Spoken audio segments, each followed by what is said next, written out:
Good morning students. मैं doctor सुधा मित्तल।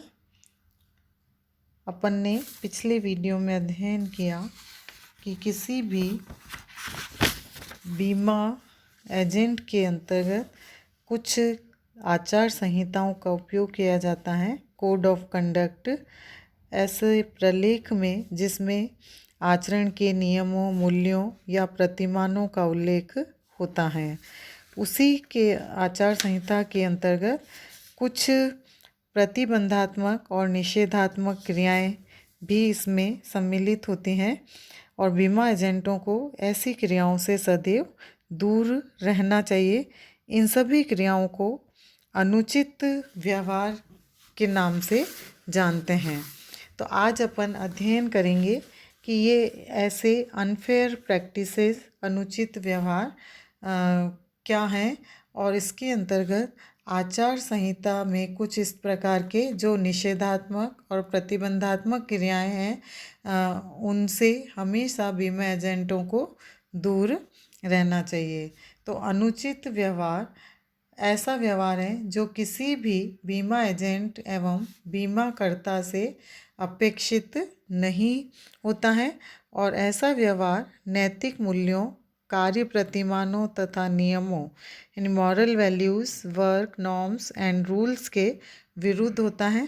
ऐसा व्यवहार संस्था की कार्य संस्कृति को दूषित तो करता ही है, साथ ही ग्राहकों और समाज में बीमाकर्ता एवं बीमा एजेंट की छवि पर भी दुष्प्रभाव होता है।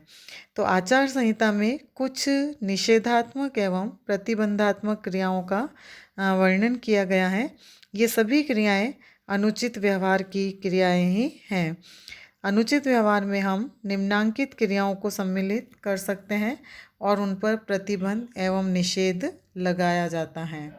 जैसे बीमा लाइसेंस व्यवसाय प्राप्त नहीं करना। किसी बीमा एजेंट को लाइसेंस प्राप्त किए बिना, नवीकरण कराए बिना बीमा व्यवसाय के लिए न तो आग्रह करना चाहिए तथा न बीमा व्यवसाय ही प्राप्त करना चाहिए। इसी प्रकार महत्वपूर्ण सूचना को छिपाने या नहीं देने हेतु प्रेरित नहीं करना। किसी भी बीमा एजेंट को किसी भी संभाव्य बीमाधारी को प्रस्ताव पत्र में किसी महत्वपूर्ण सूचना को प्रकट नहीं करने हेतु प्रेरित या उकसाना नहीं चाहिए। थर्ड, गलत सूचनाएं एवं प्रलेख देने हेतु प्रेरित नहीं करना। किसी भी बीमा एजेंट को संभाव्य बीमाधारी को बीमा प्रस्ताव के साथ या बीमाकर्ता को बीमा प्रस्ताव स्वीकार करने हेतु गलत सूचनाएं एवं प्रलेख देने के लिए उकसाना नहीं चाहिए। अभद्र व्यवहार नहीं करना। बीमा एजेंट को कभी भी अपने संभाव्य बीमाधारी के साथ अभद्र या अशिष्ट व्यवहार नहीं करना चाहिए। अन्य के बीमा प्रस्ताव में हस्तक्षेप नहीं करना।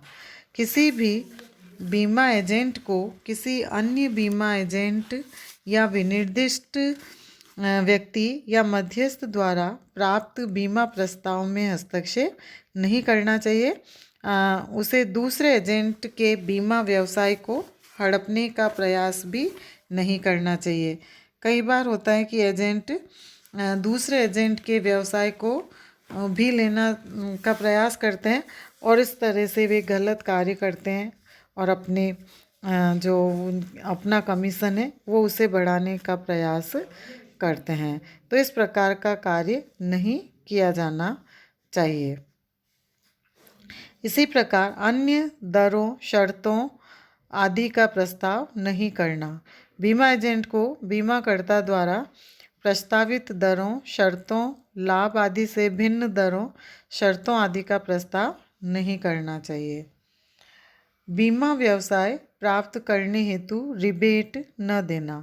किसी भी बीमा एजेंट को अपने संभाव्य बीमाधारी से बीमा व्यवसाय को प्राप्त करने हेतु कोई रिबेट या मौद्रिक लाभ का प्रलोभन नहीं देना चाहिए, क्योंकि बीमा अधिनियम की धारा 41 में भी बीमा एजेंट पर ऐसा प्रतिबंध लगाया गया है।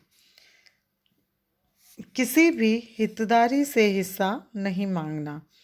बीमा एजेंट को बीमा अनुबंध के अधीन किसी भी हितधारी को प्राप्त होने वाले लाभ में से कोई हिस्सा नहीं मांगना या प्राप्त करना चाहिए, या हम कहें कि बीमाधारी को बीमा पत्र के अधीन प्राप्त होने वाले धन या लाभ में से कोई हिस्सा बीमा एजेंट को मांगना या प्राप्त करना नहीं चाहिए।